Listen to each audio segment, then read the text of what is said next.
கிறிஸ்துவுக்குள் பிரியமானவர்களே, கர்த்தரும் இரட்சகருமாய் இயேசு கிறிஸ்துவின் ஈடிய நாமத்தினாலே உங்கள் யாவருக்கும் என் அன்பின் வாழ்த்துக்களை தெரிவித்துக் கொள்கிறேன். தேவன் அருளிய அப்பம் பிரேயர் மினிஸ்ட்ரி சேனல் மூலியமாக உங்களோடு சந்திப்பதில் மிகுந்த மகிழ்ச்சி அடைகிறேன். தினம்தோறும் இரவு நேரத்தில் 8 மணிக்கு தூங்கும் முன்பாக பரிசுத்த வேதாகமத்திலிருந்து ஒரு பகுதியை நாம் தியானித்து நம்முடைய குடும்ப பாதுகாப்பிற்காக நாம் ஜெபித்து வருகிறோம். இந்த வருஷத்துக்காக தேவன் நமக்கு தந்த வாக்குத்தத்தம், சோதனை காலத்திற்கு தப்பும்படி நானும் உன்னை காப்பேன். வெளிப்படுத்தின விசேஷம் 3ஆம் அதிகாரம் 10ஆம் வசனம். எத்தனையோ தேசத்துக்குள்ளே பல சூழ்நிலைகள், சில தேசத்திலே பஞ்சம், சில தேசத்திலே கொள்ளை நோய், சில தேசத்துக்குள்ளே யுத்தம், சில தேசத்துக்குள்ளே அநேக காரியங்கள். இதெல்லாம் கடைசி கால சம்பவம்.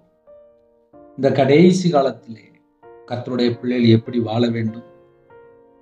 முழு வேதாகமத்தை வாசிக்கும் போது நோவா, யோபு, தானியேலை போல வாழ்ந்தால் நம்ம குடும்பம் ஆசீர்வாதம். மத்தேயு சுவிசேஷம் 24ஆம் அதிகாரம் 37, 38, 39 ஆகிய வசனங்கள் நாம் தியானிக்கும் போது கடைசி காலத்துல என்ன நடக்கு, கர்த்தருடைய வருகை எப்படி இருக்கும், நம்ம எப்படி ஆயத்தமாக வேண்டும். நோவாவின் காலத்தில் எப்படி நடந்ததோ, நோவாவின் காலத்தில் என்று எழுதப்பட்டிருக்கு.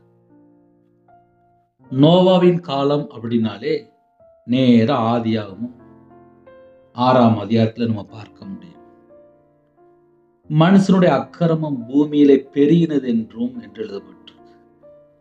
இந்த கடைசி காலத்துல என்ன நடக்கும், எப்படி இருக்கும் சொல்லி நம்ம கொஞ்சம் யோசித்து பார்த்தால், பழைய ஏற்பாட்டிலே அழகா ஒரு முக்கியமான ஒரு செய்தி எழுதப்பட்டிருக்கு.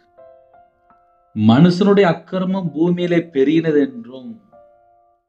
அப்ப கடைசி காலத்துல என்ன நடக்கும் அப்படின்னா, அக்கிரமம் பூமியிலே பெருகும்.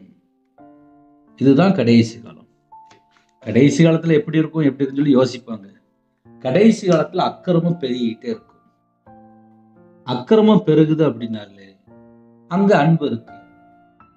நோவாவின் காலத்தில் எப்படி நடந்ததோ,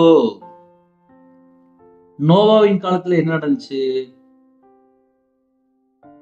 அக்கிரமம் பூமியிலே பெருகிட்டு, மனுஷனுடைய இதயத்தில் உள்ள தோற்றம் எல்லாம் நித்தமும் பொல்லாது என்று கர்த்தர் கண்டு. அப்ப மனுஷனுடைய இதயத்தினுடைய நினைவெல்லாம் எப்படி இருக்கு, தோற்றம் எல்லாம் எப்படி இருக்கு அப்படின்னா, நித்தமும் பொல்லாது என்று கர்த்தர் கண்டு.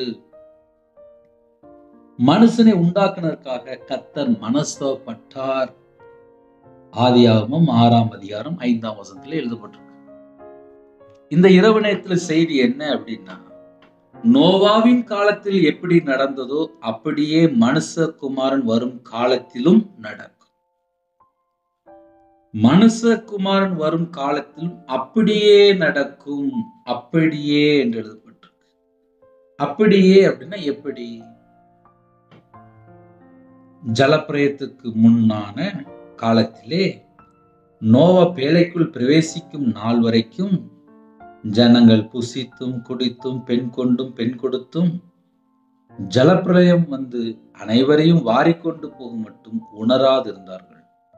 அப்படியே மனுஷகுமாரன் வரும் காலத்திலும் நடக்கும். அப்படியே மனுஷகுமாரன் வரும் காலத்தில் நடக்கும் என்று 37ஆம் வசனம் எழுதப்பட்டிருக்கு, 39ஆம் வசனம் எழுதப்பட்டிருக்கு. 2 தடவை எழுதப்பட்டிருக்கு. அப்படியே மனுஷகுமாரன் வரும் காலத்திலும் நடக்கும். அப்படியே நடக்கும் அப்படின்னா, பழைய ஏற்பாட்டில் ஆதியாகமத்துல என்ன நடந்துச்சோ அப்படியே கர்த்தருடைய வருகையிலையும் ஜனங்கள் பெண் கொண்டும் பெண் கொடுத்தும் புசித்தும் குடித்தும் அவங்க பேசாம வாழ்ந்துட்டு இருப்பாங்க. அப்படின்னா என்ன அர்த்தம் அப்படின்னா, உணர்வு இல்லாம வாழ்ந்துட்டு இருப்பாங்க. இப்ப கடைசி காலத்துல இப்ப என்ன இல்ல, உணர்வு மட்டும் இருக்கு. மனம் திரும்பணும், தேவனோட வார்த்தைக்கு கீழ்ப்படியணும், நம்ம ஆயத்தமாகணும், நம்ம குடும்பத்தை ஆயத்தப்படுத்தணும், வேலைக்குள்ள பிரவேசிக்கணும், அப்படிங்கிற ஒரு அனுபவம் மட்டும் இருக்காது. ஞாயிற்றுக்கிழமை வழக்கத்தின்படி சர்ச்சுக்கெல்லாம் போயிடுவாங்க. நிறைய குடும்பத்திலே பிறந்ததுலேருந்து சர்ச்சுக்கு போயிட்டு இருப்பாங்க. ஆனால் ஆவிக்குரிய வாழ்க்கையில் ஒரு மாற்றம் இருக்காது. கடைசி காலத்தில் நம்ம என்ன யோசிக்கலாம் அப்படின்னா, மனம் திரும்புற ஒரு சப்ஜெக்ட் மட்டும் நிறைய இடத்துல இல்லை.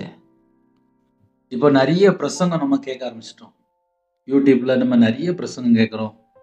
ஏகப்பட்ட சர்ச்சில் நம்ம எல்லா பிரசங்கமும் கேட்குறோம். கடைசி காலத்தில் கர்த்தரோட வருகை பற்றி பேச ஆரம்பிச்சாச்சு. எண்ட் டைம் மெசேஜ் பேச ஆரம்பிச்சாச்சு. கிருபையின் மெசேஜ் பேச ஆரம்பிச்சாச்சு. ஆசீர்வாத மெசேஜ் பேச ஆரம்பிச்சாச்சு. வாக்குத்தத்தம் பேச ஆரம்பிச்சாச்சு. இது எல்லாம் கரெக்டாக போயிட்டு இருக்கு. இயேசு கிறிஸ்து சொன்னார், மனம் திரும்புங்கள், பரலோக ராஜ்யம் சமீபமாக இருக்கிறது. இயேசு கிறிஸ்து என்ன பிரசங்கம் பண்ணார் அப்படின்னா, மனம் திரும்புற பிரசங்கம் பண்ணார். மனம் திரும்புங்கள், பரலோக ராஜ்யம் சமீபமாக இருக்கின்றார். கர்த்தருடைய வருகை குறித்து மத்தேயு, மார்க்கு, லூக்கா, யோவான் எல்லாம் நம்ம பார்க்கிறோம். நம்ம வாழ்ற காலம் கடைசி காலம். இந்த கடைசி காலத்திலே கர்த்தருடைய வருகையிலே நம்ம காணப்படணும் அப்படின்னா, இந்த பூமியிலே அக்கிரமம் பெருகி கொண்டே இருக்கு. இந்த காலத்துல தான் நானும் நீங்களும் வாழ்றோம். ஒரு மனுஷனோட வாழ்க்கையில ஏமாற்றம், தோல்வி, நஷ்டம், கஷ்டம், பிரச்சனை, உபத்திரம், அவமானம், நிந்தை, கர்த்தரை விட்டு தள்ளி போற எத்தனையோ பாவமான காரியங்கள், இது எல்லாம் உலகத்துல பெருகிட்டே வருது. நெருங்கி நிற்கிற பாவம் என்று எழுதப்பட்டிருக்கு. அக்கிரமம் தான் நெருங்கி நிற்கிற பாவம். இப்போ பாவம் எப்படி நெருங்கி நிற்கின்னு சொல்லி பார்க்கும்போது, கையில செல்போன் மூலியமா உள்ள வந்துட்டு, வேற எங்கேயும் தேடிலாம் ஓடி போக வேண்டாம். ஒரு காலத்துல தப்பு பண்ணணும் அப்படின்னா பல கிலோமீட்டர் தூரமா போவாங்க. ஐயோ ஐயோ ஐயோன்ட்டு போவாங்க. இப்போ அப்படி இல்லை. நன்மையும் தீமையும் கையில செல்போன்ல வந்துட்டு, பல மணி நேரம் செல்போன்ல மூழ்கி கிடக்க ஆரம்பிச்சிட்டாங்க. அது நல்ல வழியிலையும் கூட்டு போகும், கெட்ட வழியிலையும் கூட்டு போகும். கையில தான் இருக்கு. எப்படி ஒரு வெடிகுண்டு நம்ம சொல்றோமோ, இப்போ கையிலே வெடிகுண்டு இருக்கு.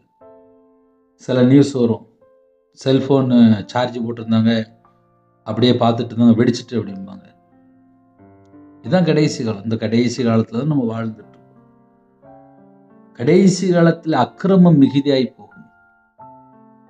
மனுஷனுடைய அக்கிரமம் பூமியில பெருகினது என்றும், அவன் இதயத்தின் நினைவுகளின் தோற்றம் எல்லாம் நித்தம் பொல்லாதே என்றும் கர்த்தர் கண்டு, தாம் பூமியிலே மனுஷனை உண்டாக்கினதுக்காக கர்த்தர் மனஸ்தாபப்பட்டார். அது அவர் இதயத்துக்கு விசனமாய் இருந்தது. இன்று கடைசி காலத்துல தான் நம்ம வாழ்ந்துட்டு இருக்கோம். கடைசி காலத்துக்கு ஏகப்பட்ட அறிகுறி சொல்லுவாங்க. அதுல ஒரு அறிகுறி என்ன அப்படின்னா, மனுஷனுடைய அக்கிரமம் பூமியிலே பெருகினது என்றும். இதை வச்சுதான் நம்ம கண்டுபிடிக்க முடியும். ஒரு கல்யாணம் முடிக்கிறாங்க, ஒண்ணு நகை கேட்கறாங்க, அப்படி இல்லைன்னா பொருள் கேட்கறாங்க, அப்படி இல்லைன்னா வீடு கேட்கறாங்க, அப்படி இல்லைன்னா கார் கேட்கறாங்க. எனக்கு இவ்வளவு வேணும், இவ்வளவு வேணும், இவ்வளவு வேணும், இவ்வளவு வேணும். நல்லா படிச்சிருக்கணும், நல்ல குடும்பமா இருக்கணும், இன்னும் ஏகப்பட்ட காரியம் இருக்கு. கிருபையின் காலத்துல நம்ம வாழ்றோம். நம்ம கர்த்தருக்காக வாழ்றோமா? நல்லா யோசித்து பாருங்க. கொரோனா நேரத்திலே ஆன்லைன் மூலியமா ஏகப்பட்ட ஜெபகுறிப்பு வந்துச்சு. சில குடும்பத்துல ஜெபிக்கும் போது அவங்க சொல்லுவாங்க, இந்த மாதிரி என் பொண்ணுக்கு நிச்சயம் பண்ணியிருந்தோம், 9 மாசம் ஆச்சு, 11 மாசம் ஆச்சு, இப்போ வேணான்ட்டாங்க. என்னன்னு சொல்லி கேட்டதில்ல, அவங்க வேற கல்யாணம் முடிச்சிட்டாங்க, திடீர்னு முடிச்சிட்டாங்க. இப்படி எத்தனையோ ஜெபகுறிப்பு. சில ஜெபகுறிப்பு வரும்போது மாப்பிள்ளை இறந்து போயிட்டாரு, இவங்க வீட்டுல, சில வீட்டுல பொண்ணு வீட்டுல அம்மா அப்பா இறந்து போயிருப்பாங்க. நிறைய சூழ்நிலையில ஜெபகுறிப்பு வந்துச்சு. இப்ப நம்ம கிருபையின் காலத்துல வாழ்றோம். ஒரு குடும்பத்திலே ஒரு நல்ல ஒரு வாலிப மகள், அந்த மகளுக்கு ஒரு மாப்பிள்ளை பார்க்கும்போது நிறைய நகை தான் கேட்குறாங்க, நிறைய பணம் தான் கேட்டாங்க. அந்த பிள்ளை திருமணம் முடியல. அந்த பிள்ளை அதுக்கப்புறம் அந்த திருமண இன்ட்ரெஸ்டே போயிட்டு. இதை ஏன் சொல்ல வேண்டியது அப்படின்னா, கடைசி காலத்தில் பணம், நகை, பொருள், சொந்த வீடு இருக்கா, சொந்த வண்டி இருக்கா, சொந்த கார் தருவாங்களா, இப்படி நிறைய போயிட்டாங்க. பெண் கொண்டும் பெண் கொடுத்தும் உலக மக்கள் அநேக காரியத்தில் போயிட்டிருப்பாங்க. ஆவிக்குரிய பிள்ளைகள், ரட்சிக்கப்பட்ட பிள்ளைகள், கிருபையின் காலத்திலே எனக்கு ஒரு ரட்சிக்கப்பட்ட பிள்ளை வேணும் அப்படின்னு சொல்லி யாரும் சொல்றது ரொம்ப கம்மியா இருக்கு, ரொம்ப கம்மியா இருக்கு, ரொம்ப கம்மியா இருக்கு. பெண் கொண்டும் பெண் கொடுத்தும் அப்படின்னு சொல்லி பார்க்கும்போது நிறைய இடத்துல பணம் தான் பேசுறாங்க. எத்தனை லட்சம் தருவீங்க, எத்தனை கிலோ நகை, இப்படிதான் ஓடிட்டு இருக்கு. ஆனா ஆவிக்குரிய பிள்ளைகள், ஒரு நல்ல குடும்பம் வேணும், நல்ல ஃபேமிலி வேணும், கர்த்தருக்காக பக்தி வைராக்கியமுள்ள ஜனமா வேணும் அப்படின்னு கேட்கறது ரொம்ப கம்மியா இருக்கு. எப்படி எனில், ஜலப்பிரயத்துக்கு முன்னாலே அந்த காலத்துல எப்படி நடந்துச்சோ அதே போலதான் கடைசி காலத்தில் நடக்கும். நோவா பேழைக்குள் பிரவேசிக்கும் நாள் வரைக்கும் என்று எழுதுகிறது. நோவா பேழைக்குள் பிரவேசிக்கும் நாள் வரைக்கும், இந்த கடைசி காலத்திலே ரட்சிக்கப்பட்ட பிள்ளைகள் ரட்சிப்பை பாதுகாத்து கொள்ள வேண்டியிருக்கு. ரட்சிக்கப்பட்ட அனுபவத்துல இருக்கிறோமா கொஞ்சம் யோசித்து பார்க்க வேண்டியிருக்கு. ஏன்னா நெருங்கி நிற்கிற பாவத்துக்குள்ளே நிறைய குடும்பத்திலே அடிமையா இருக்கிறாங்க, வெளியே தெரிய மாட்டுக்கு. நோவாவை குறித்து ஆதியாகமம் 6ஆம் அதிகாரம் 22ஆம் வசனத்திலே பேழையை உண்டு பண்ணுன்னு சொன்னாரு. நோவா அப்படியே செய்தான், தேவன் தனக்கு கட்டளையிட்டபடியெல்லாம் அவன் செய்து முடித்தான் என்று எழுதப்பட்டு. இன்று கர்த்தருடைய பிள்ளைகள் தேவனுடைய வார்த்தையின்படி செய்கிறோமா? தேவனுடைய கட்டளைக்கு கீழ்ப்படிந்து அவர் நமக்கு என்னெல்லாம் செய்ய சொன்னாரோ அதையெல்லாம் நம்ம செய்து முடிச்சிட்டோமா? நம்மளை எப்படி வாழ சொன்னாரு?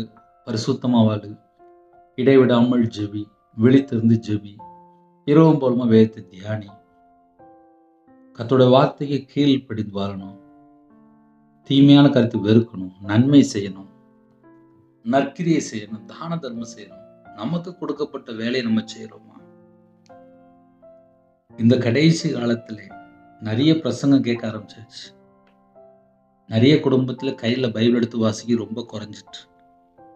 நோவாவின் காலத்தில் எப்படி நடந்ததோ, நோவாவின் காலத்துல எப்படி நடந்துச்சு நம்ம கொஞ்சம் யோசித்து பார்ப்போமே.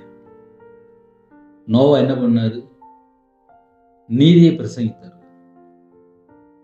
நீதியை பிரசங்கித்த நோவா என்று எழுதப்பட்டிருக்கு. 2 பேதுரு 2ஆம் அதிகாரம் 5, 6 ஆகிய வசனங்கள் எழுதப்பட்டிருக்கு. நீதியை பிரசங்கித்தவனாகிய நோவா. அப்போ நோவா எப்படி வாழ்ந்தாரு அப்படின்னு சொல்லி பார்க்கும்போது நீதியை பிரசங்கம் பண்ணியிருக்காரு. தேவன் சாட்சி கொடுக்கிறாரு, நோவா நீதிமான், உத்தமன், தேவனோடு சஞ்சரித்து கொண்டு வாழ்ந்திருக்காரு. கடைசி காலத்திலே அவபக்தி உள்ள ஜனங்கள் பெருகிட்டு வராங்க. அநீதி நிறைந்த உலகமா இருக்கு. தேவ பக்தி உள்ள ஜனத்தை தான் கர்த்தர் மீட்டெடுக்கிறார். ஆனா கடைசி காலத்திலே அவபக்தி உள்ள ஜனங்கள் தான் நிறைய காணப்படுறாங்க. சோதம் குமர பாவம் அந்த பட்டணத்தை அழிச்சு போட்டாரு, கவிழ்த்து போட்டாரு, சாம்பலாக்கி போட்டாரு. இதே போல பிற்காலத்திலும் அவபக்தியா நடக்கும்போது ஜனங்களை அழித்து போடுவார் என்று எழுதப்பட்டிருக்கு. அப்படின்னா என்ன அர்த்தம் அப்படின்னா, கடைசி காலத்திலே ஒரு மனுஷன் கர்த்தரை விட்டு தள்ளி போகும்போது இவ்வளவு ஆபத்து இருக்கு. நோவாவின் காலத்தில் எப்படி நடந்ததோ அப்படியே மனுஷகுமார் வரும் காலத்திலும் நடக்கும். எத்தனையோ தேசத்துக்குள்ளே நம்ம எத்தனையோ நியூஸ் கேட்டாச்சு. சோதம் குமர பாவம் கடைசி காலத்திலே எத்தனையோ இடத்துல காணப்படுது. இப்படிப்பட்ட ஜனங்கள் கடைசி காலத்திலே பெருகிட்டு வர்றாங்க. அக்கிரமம் பெருகிட்டு வருது. சில குடும்பத்துலலாம் பிள்ளைகள் எனக்கு திருமணம் வேண்டாம் அப்படி சொல்லிட்டு தனியா வாழ ஆரம்பிச்சிட்டாங்க. ஒரு குடும்பத்திலே ஒரு வாலிப மகள் 38 வயசு ஆகுது. வீட்டுக்கு வரமாட்டுக்கா. பணம் வேணா தாரேன், நான் வீட்டுக்கெல்லாம் வரமாட்டேன். நல்லா இருக்கிறீங்களா? சரி ரைட் இருங்க, நான் தனியா வாழ்றேன். அவ்வளவுதான் லைஃப். என்ன ஏதுன்னு சொல்லி கேட்கக்கூடாது. இப்ப கடைசி காலத்துல திருமணம் வேண்டாங்கிறாங்க. அக்கிரமம் பெருகிட்டு என்று எழுதப்பட்டிருக்கு. சோதம் குமர பாவம் தேசத்துக்குள்ளே எத்தனையோ இடத்துக்குள்ள காணப்படுது. கர்த்தரோட வார்த்தைக்கு கீழ்ப்படியணும், பரிசுத்தமா வாழணும், திருமணம் முடிக்கணும், மனிதன் தனிமையா இருப்பது நல்லதல்ல, ஏற்ற துணையை தேவன் உண்டு பண்ணினார்.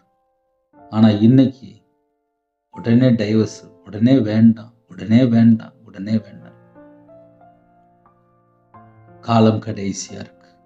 இந்த கடைசி காலத்துலதான் நீங்களும் நானும் வாழ்ந்து கொண்டிருக்கோம். ஆதியாகமம் 7ஆம் அதிகாரம் 1ஆம் வசனத்திலே கர்த்தர் நோவாவை நோக்கி சொல்றாரு, நீயும் உன் வீட்டார் அனைவரும் பேழைக்குள் பிரவேசிங்கள்ப்பா, இந்த சந்ததியில் உன்னை எனக்கு முன்பா நீதிமானா கண்டேன் அப்படிங்க. அப்படின்னா என்ன அர்த்தம் அப்படின்னா, நான் உன்னை பார்த்துட்டே இருந்தேன், இந்த சந்ததியில் உன்னை எனக்கு முன்பாக நீதிமானா கண்டேன்.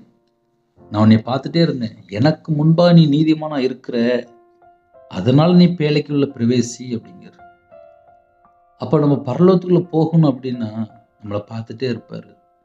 இவன் நீதிமானா வாழ்றானா, நீதியை பிரசங்கிக்கிறானா, அக்கிரமத்தை வெறுக்கிறானா, பாவத்தை வெறுக்கிறானா, தேவ சத்தத்தை கேட்டு ஆயத்தமாயிட்டானா, தேவ எச்சரிப்பு கேட்டு ஆயத்தமாயிட்டானா, விசுவாசத்துல வளர்றானா, கர்த்தருடைய வார்த்தைக்கு கீழ்ப்படுறானா, பேழையை உண்டு பண்றானா, எல்லாம் தேவன் பார்த்துட்டு இருப்பார். இன்னைக்கு நம்ம பிள்ளைகளுக்கு நம்ம சத்தியத்தை சொல்லிக் கொடுக்குறோமா, இல்லை இஷ்டம் போல வாழ்றதுக்கு அனுப்பிவிட்டு இருக்கிறோமா? ஏன்னா காலம் கடைசியா இருக்கு. காலம் கடைசியா இருக்கு. வேற வேற ஊர்ல, வேற வேற நாட்டுல, வேற வேற சூழ்நிலையில இணைந்திருக்கிறீங்க. இப்ப நிறைய குடும்பத்திலே நிறைய தவறுகள் நடக்கு. அதுக்கு பின்னாடி என்னன்னு சொல்லி பார்க்கும்போது, அம்மா அப்பாவுக்கும் பைபிள் வாசிக்க நேரம் இல்லை, பிள்ளைகள் ஸ்கூல் படிக்கி, காலேஜ் படிக்கி, வேலையெல்லாம் 12 மணி நேரம் 14 மணி நேரம் வேலை பார்க்குறாங்க, பைபிள் வாசிக்க நேரம் இல்லை. ஆனால் நோவா எப்படி வாழ்ந்தார்னு சொல்லி பார்க்கும்போது, நீதியை பிரசங்கித்தவனாகிய நோவா, அவர் நீதியை பிரசங்கம் பண்ணியிருக்காரு. நீதியை பிரசங்கம் பண்ணதுனால மட்டும்தான் இன்னும் குவாலிட்டி ஹை. அப்ப நம்ம பிள்ளைகளுக்கு நம்ம கையில பைபிள் எடுத்து வாசிக்க சொல்லி கொடுக்குறோமா? குடும்பத்துல சொல்றோமா?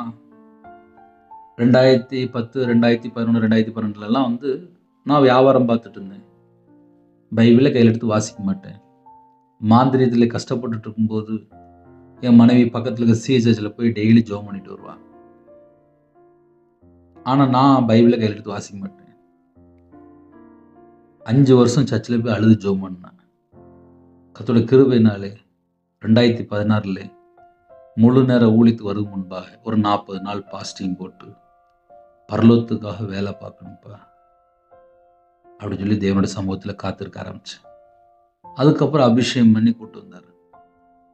ஊழியத்துக்குள்ள வந்ததுக்கு அப்புறம் எத்தனை காரியங்கள், தோல்வினா என்ன, ஏமாற்றம்னா என்ன, அவமானம்னா என்ன, நிந்தைனா என்ன, பாவம்னா என்ன, அக்கிரமம்னா என்ன, அசுத்தம்னா என்ன, துர்க்கிரியனா என்ன, மோசம் போக்குற பிசாசு எப்படி இருப்பான், கள்ள தீர்க்கதரிசி எப்படி இருப்பான், கள்ள ஓநாய்கள்னா யாரு, ஆட்டுத்தோலை போர்த்து கொண்டு உங்களிடத்தில் வருவார்கள் என்று எழுதப்பட்டிருக்கு. கள்ள தீர்க்கதரிசிகள் எப்படி இருப்பாங்க, கள்ள ஊழியர்கள் எப்படி இருப்பாங்க? கர்த்தருக்காக நம்ம வேலை பார்க்கிறோமா, இல்ல உலகத்துக்கு ஒத்த வேஷம் நம்ம தரிக்கிறோமா? மனுஷனை பிரியப்படுத்துறோமா, தேவனை பிரியப்படுத்துறோமா? இதெல்லாம் நம்ம நைட் நேரத்தில் உட்காந்து கொஞ்சம் செக் பண்ணி பார்க்கணும்.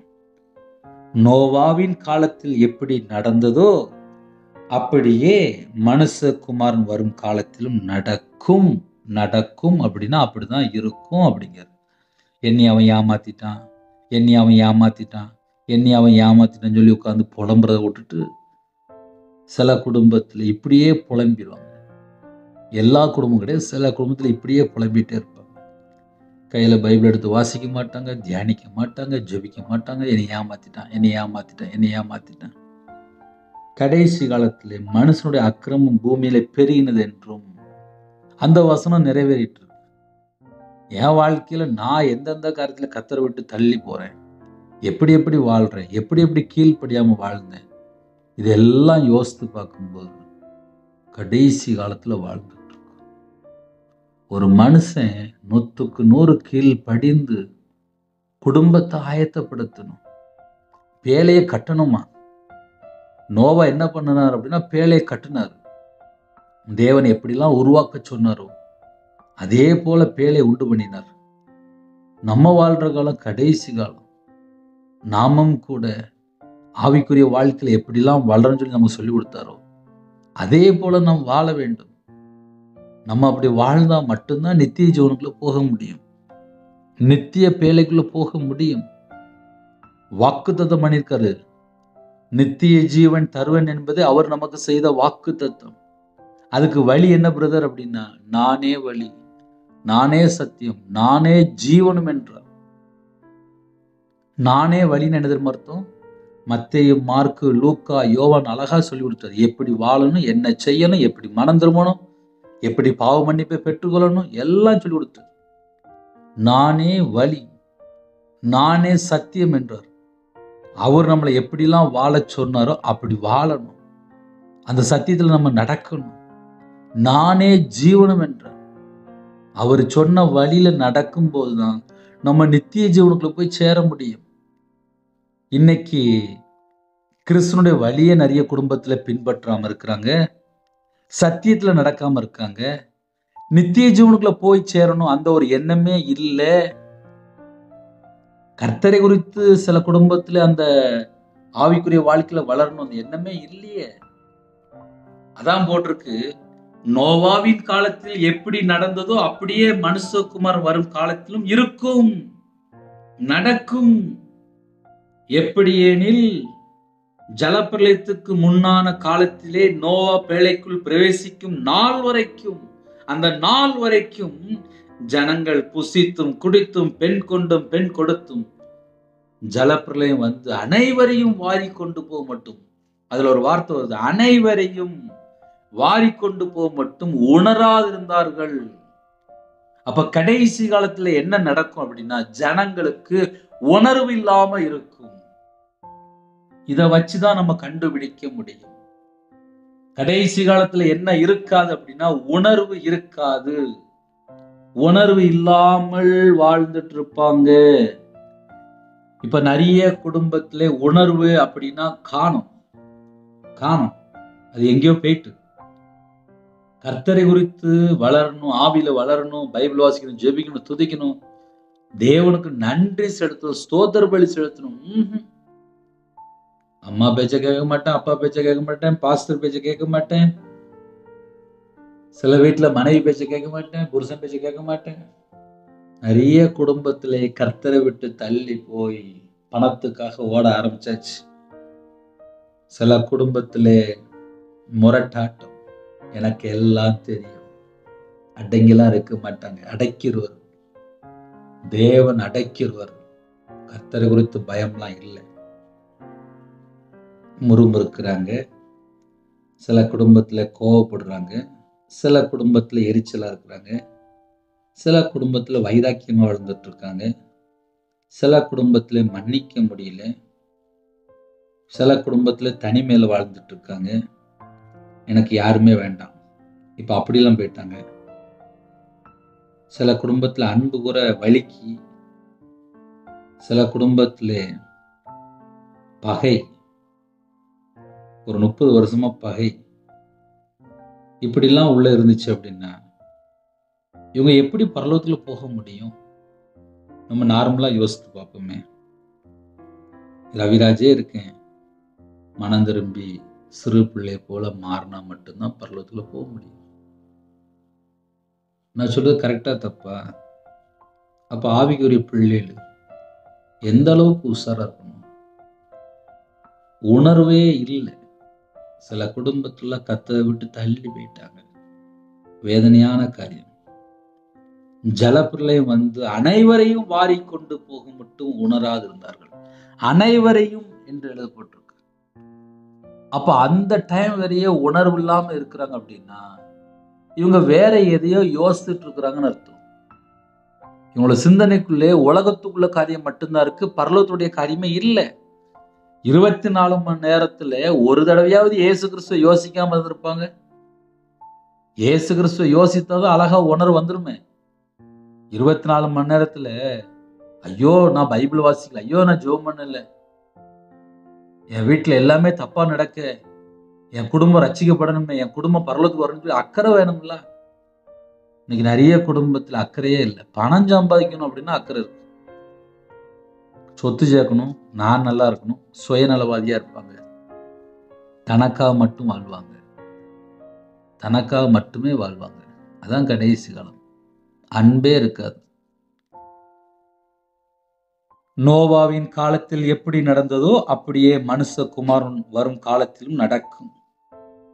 எப்படியெனில் ஜலப்பிரளயத்துக்கு முன்னான காலத்திலே நோவா பேழைக்குள் பிரவேசிக்கும் நாள் வரைக்கும் ஜனங்கள் புசித்தும் குடித்தும் பெண் கொண்டும் பெண் கொடுத்தும் ஜலப்பிரளயம் வந்து அனைவரையும் வாரிக்கொண்டு போக மட்டும் உணராது இருந்தார்கள். அப்படியே மனுஷகுமாரன் வரும் காலத்திலும் நடக்கும் அப்படின்னு முடிச்சிட்டார்.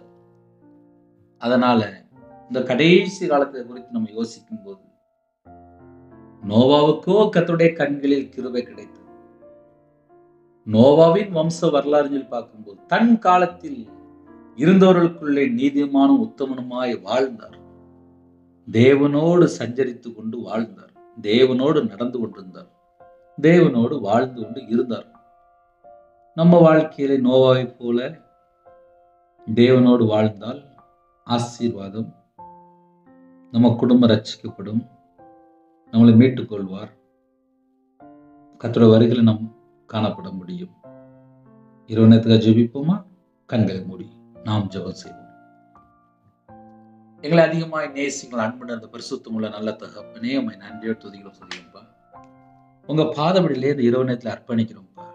எங்க வாழ்க்கையில நாங்க கர்த்தரை விட்டு எங்கெல்லாம் தள்ளி போறோமோ எல்லா குறைகள் குற்றங்கள் எல்லாவற்றையும் கர்த்தர் மன்னிங்க, எங்களை பரிசுத்தப்படுத்தி ஆசிரியங்க. உங்களுடைய வார்த்தைக்கு நாங்க கீழ்ப்படியணும், வேலைக்குள்ளே பிரவேசிக்கிற பிள்ளைகளாக இருக்கணும், நாங்க நித்திய ஜீவனுக்குள்ள வரணும். நீதியை பிரசங்கித்தவனாகிய நோவா என்று எழுதப்பட்டிருக்கு. நோவா வந்து நீதியை பிரசங்கம் பண்ணியிருக்காரு. எங்க வாழ்க்கையிலே நாங்க நீதிமானா வாழணும், உத்தமனா வாழணும், தேவனோடு நடக்கூடிய பிள்ளைகளா இருக்கணும், கர்த்தருடைய கட்டளைக்கு கீழ்ப்படிந்து செய்து முடிக்கணும். நோவாய் குறித்து நோவா அப்படியே செய்தான் என்று எழுதப்பட்டிருக்கு. தேவன் தனக்கு கட்டளையிட்டபடியெல்லாம் செய்து முடித்தான் என்று எழுதப்பட்டிருக்கு. எங்க வாழ்க்கையிலே நாங்களும் தேவனுடைய வார்த்தைக்கு கீழ்ப்படிந்து உங்க சித்தத்தை நாங்க செய்து முடிக்கணும். அந்த கிருபை தாங்க உங்களுடைய கரத்துல அர்ப்பணிக்கிறோம். ஜெபிக்கிற குடும்பத்தை ஆசிரியங்க, பழுகி பெருகணும்ப்பா, கர்த்தர் கிருபை செய்யுங்க. கற்பதனியா ஜெபிக்கிறோம், கர்த்தர் மனம் மறங்க. மாசமா இருக்காங்க, தாய் மூலியமா கர்த்தர் ஆசிரியங்க. டெலிவரி போடுறாங்க, பரம வைத்தியர் கூட இருங்க. பிள்ளைகள் வயசு அதிகமாயிட்டு போகுது, ரட்சிக்கப்பட்ட குடும்பமா தாங்க. பிள்ளைகளோட வாழ்க்கையில திருமணம் முடிந்ததுக்கு அப்புறம் நிறைய குழப்பங்கள், பிரச்சனைகள், போராட்டங்கள் எல்லாவற்றையும் கர்த்தர் நீக்கி போட்டுருங்க. பாவ அடிமையிலே கர்த்தர் விட்டு தள்ளி போய் வாழ்ந்துட்டு இருக்காங்க, அந்த குடும்பம் மனம் திரும்பணும், ரட்சிக்கப்படணும், கர்த்தரோட வருகையில காணப்படணும். சரீரத்தில் பலவீனத்தோடு படுத்த படுக்கையிலே, மரண தருவாயிலே, ஹாஸ்பிட்டல்ல ஸ்கேன் ரிப்போர்ட்டு, ஐசியூவால இன்குபேட்டர்ல, சில குடும்பத்திலே நைட் நேரத்திலே பல இடத்துல இருக்கிறாங்கப்பா, ஹாஸ்பிட்டல் இருக்காங்க, முடியாத சூழ்நிலை இருக்காங்க. அந்த குடும்பத்தை உங்களுடைய தலைமுள்ள கரத்தால் தொட்டு பரிபூர்ணமா சுகமாக்கித்தாங்க. உங்க நாம மகிமைப்படட்டும். யாரெல்லாம் இணைந்திருக்கிறாங்களோ அந்த குடும்பத்தை கர்த்தர் சந்திங்க. அவங்களுடைய கண்ணீரை தொடங்க, துக்கத்தை மாற்றுங்க, கடன் பிரச்சனையை மாற்றுங்க, அவங்களுடைய வேதனை நீக்கி போடுங்க. அந்த குடும்பத்துக்குள்ள தேவ சமாதானம் நிரப்புங்க. இரவு நேரத்தில் இன்பமான தூக்கம் தாங்க, அதிக அளவில் எழுப்பிடுங்க. உங்களோட ரத்த கொட்டைகளை வேலடைத்து மூடி மறைத்து கத்தர் பாதுகாத்துங்க. இரவும் பகலுமா ஜெபிக்கிறாங்க. அந்த குடும்பத்தை கத்தர் சந்திங்க. வேலை வாசல் திறந்தாங்க. வெளிநாட்டு போன்னு நினைக்கிறாங்க, வாசல் திறந்தாங்க. எத்தனையோ குடும்பத்துள்ளே படிக்கிற பிள்ளைகள் ஜெபிக்கிறாங்க. ஃபர்ஸ்ட் ரேங்க் எடுக்கிறது கிருபை செய்யுங்க. நைட் நேரத்தில் டியூட்டியில் இருக்காங்க, நைட் நேரத்தில் ட்ரைவிங் லைனில் இருக்காங்க. எத்தனையோ குடும்பத்தில் வெளியில் போயிட்டு இருக்காங்க. எல்லா குடும்பத்துக்கும் கத்தோட பாதுகாப்பு தாங்க. தேவனர்லி அப்போ பிரேயர் மினிஸ்டர் மூலியமா இணைந்திருக்கிற எல்லா குடும்பத்துக்கும் கத்தோட ஆசிரிங்க. கத்தோடைய கரத்தில் அர்ப்பணிக்கும். இந்த வருஷத்திலே சோதனை காலத்துக்கு தப்பும்படி நானும் உன்னை காப்பேன்னு சொன்னீங்க. உங்க பிள்ளைகளே கத்தர் காத்துக்கொள்ளுங்க. கடன் உபத்திரத்துக்கு ஜனங்களே கத்தர் மீட்டெடுங்க. நாளைக்குள்ள எல்லா காரியத்தையும் கத்தர் பொறுப்படுத்துங்க. இரவு நேரத்தில் இன்பமான தூக்கம் தாங்க. எங்க கூட நீங்க தங்கிருங்க. எங்க வீட்டுல நீங்க தங்கிருங்க. எங்க வீடு முழுதும் உருவினப்பட்ட தேவ தூதர்கள் முன்னும் பின்னுமா உலாவின் விட்டும் உங்களோட ரத்த கொட்டைகளை வேலையடைத்து மூடி மறைத்து கத்தர் பாதுகாத்துங்க. சிறுபிள்ளை முதல் கொண்டு முதியோர் எல்லாரையும் கத்தர் கொடுத்து ஆசிரிங்க. உங்க நாம மையப்படுத்தும். விசேஷமாக அடியே நம்முடைய கரத்துல அர்ப்பணிப்பா. யாரெல்லாம் ஜெபிக்க சொன்னாலும் அந்த எல்லா ஜெப குறிப்பும் உங்களுடைய சமூகத்தில் அர்ப்பணிக்கிறோம். இந்த நாளிலும் கத்தரை விட்டு எங்கெங்க தள்ளி போனமோ அந்த எல்லா பாவத்தை எல்லாம் மன்னிச்சிருங்க. எங்களோட ஆவி உங்களுடைய கரத்தில் அர்ப்பணிக்கிறோம். இந்த நாள் முழுவதும் பாதுகாத்த கிருபைக்கு 1000 மடங்கு உமக்கு நன்றி செய்கிறோம். நன்றி செலுத்துகிறோம்ப்பா. கத்தோட வருகையில நாங்க காணப்படணும்ப்பா. கத்தர் கிருபை செய்யுங்க. கத்தர் பொறுப்படுத்துங்க. எல்லா குடும்பத்தையும் கத்தர் கூட ஆசிரிங்க. எத்தனையோ தேசத்துல இருக்காங்க. அவங்களுடைய தேவைகள் எல்லாம் கத்தர் கூட சந்திங்க. உங்க நாம மட்டுமே விடட்டும். உங்களுடைய பதவியில் பண்ணிக்கிறோம். ஹோம்ல இருக்காங்க, முதியோரத்துல இருக்காங்க, ஹாஸ்டல்ல இருக்காங்க. உங்க பிள்ளையோட கத்தர் கூட இருங்க. தனிமையில இருக்காங்க, திக்கற்ற பிள்ளையா இருக்காங்க. கத்தர் கூட இருங்க. வேற வேற தேசத்துல ஊழியம் பண்ணிட்டு இருக்காங்க, வேற வேற நாட்டுல ஊழியம் பண்ணிட்டு இருக்காங்க. அந்த குடும்பத்தை கத்தர் பாதுகாப்பு தாங்க. எல்லா குடும்பத்தையும் கத்தர் பொறுப்படுத்துங்க. உங்க நாம மட்டுமே விடட்டும். உங்களுடைய கரத்துல தாழ்த்தி விடணும். துதி கன மகிமை எல்லாம் ஒருவருக்கே செலுத்தணும். இயேசு கிறிஸ்துவின் பிதாவே ஆமென். தேவனுக்கே மகிமையுள்ளதாக. கத்தர் தாமே உங்களையும் உங்கள் குடும்பத்தில் சகல காரியத்திலும் சம்பூர்ணமாக திருப்தியாக கத்தர் கொடுத்து சகல காரியத்திலும் அப்பரிதமாக ஆசீர்வதிப்பாராக. ஆமென். கிறிஸ்துவில் பிரியமானவர்களே, 9363064181 நம்பர் கொண்டால் நாங்கள் உங்களுக்காக குடும்பத்துக்கு ஜெபிப்போம். நீங்களும் எங்களுடைய ஊழியக்காக தொடர்ந்து ஜெபித்து கொள்ளுங்கள். கத்தர் உங்களையும் உங்கள் குடும்பத்தின் சகல காரியத்திலும் சம்பூர்ணமாக திருப்தியாக கத்தர் கொடுத்து அபரிதமாக ஆசீர்வதிப்பாராக. ஆமென். God bless you. Thanks for watching. Please subscribe our channel. Click the like and share. Click the bell.